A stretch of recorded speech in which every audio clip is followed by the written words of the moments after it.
We are experiencing a global rice shortage.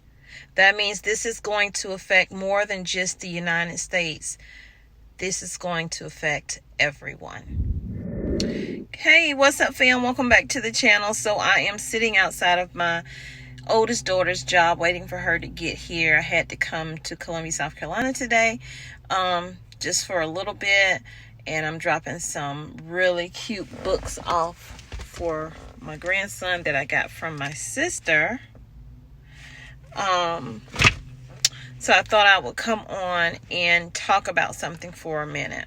So in this video, we're going to discuss what is causing this shortage and how we can do something about it in our own homes.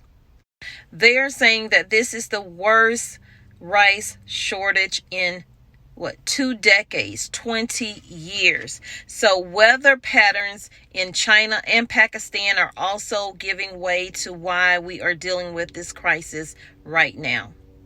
A market analysis firm, Fitch Solutions, told CNBC the deficit of 8.7 million metric tons of rice produced in 2022 and 2023, the growing season does not look good.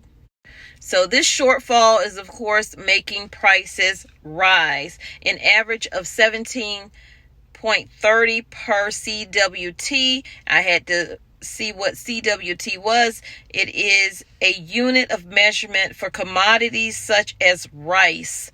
So this shortfall has also not happened since 2003, 2004. A wet second half in China and a heavy flood season in Pakistan has cut into production for those nations, which contribute about 12% of the world's rice supply. China also was hit with drought as well. Asia and Africa will also be affected.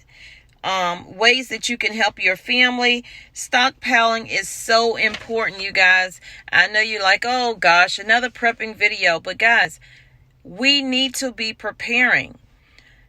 You hear the things that are happening. They're not changing. Maybe down the road they'll get better, but we're not there yet. So stockpile your things now. Here's what you can do.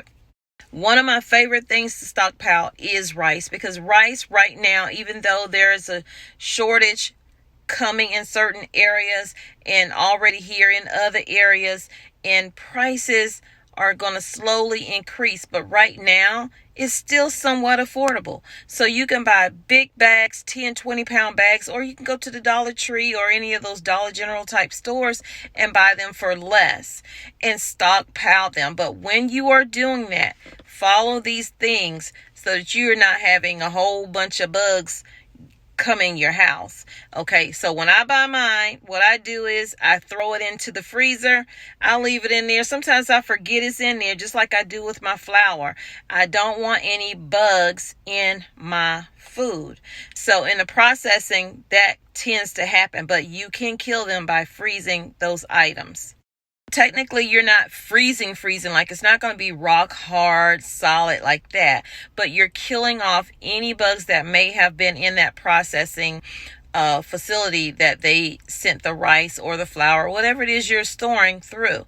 So leave that in there, take it out, get a container to store it in. Do not store it in the bag that it came in. I store a couple different ways. I save pretzel containers and things like that, and I put rice in there. I also do sugar in there, I do flour in there, whatever. But with the rice, I use bay leaves inside any container that I'm using. I don't use oxygen absorbers because, one, they cost too much money. Bay leaves cost hardly anything, and they do work. I also like storing my rice in 5-gallon buckets. Now, make sure they are food grade buckets. Don't just go and grab a bucket and say, I'm going to store my food in there. Make sure you check the bottom of that container and see if it has that triangle that has the number 2 in it, which means it is food grade and you can use that. It will not bother you. You don't have to have a huge Mylar bag inside of your containers. You can, but I don't, because it costs too much money. And this is about saving money in the process of stockpiling. That is hard to do nowadays, but it can be done somewhat. Now, you will have to pay, for the buckets or whatever, unless you can go to your bakeries and things like that, and maybe get the icing buckets that they use and throw away. You can say, hey, can I get this from you? I'll buy it. Sometimes they give it to you for free. Remember also, before you start storing and buying up things, make sure you know where you're going to store your items. Make sure you know how you're going to place them, because that does matter in how long your food is preserved. That is the whole key, preserving the food. You don't want to be storing a whole bunch of things in a room that is not temperature controlled, or it gets too hot in there. That is disaster time. So you always want like a cool place, or a dark, cool place. So think about those things. Get busy stockpiling. Be that busy worker bee that I know you are. And it will all work out in the end, as long as you do your part. No matter what is happening out here in the world. It could be war. It could be famine. It could be whatever. There are some things you can work to take care of on your end, and hopefully you'll get through it.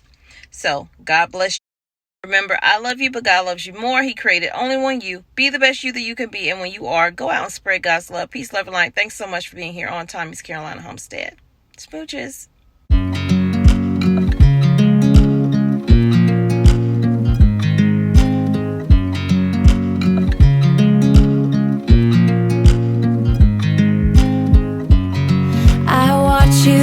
You drive. Do you know I'm looking? And I can't help but smile. Do you know how much I love you? You put my favorite song on. I put my feet up, and we just sing along. And I can't help but feeling, just loving this moment. Can we stay here forever? I'm loving this moment. Can we stay here together? If I could stop the time, don't you know that I would? 'Cause I'm just loving this moment. Can we stay here forever? Forever. Forever. Forever. I watch you as you sleep. You don't know I'm looking. With you everything's complete.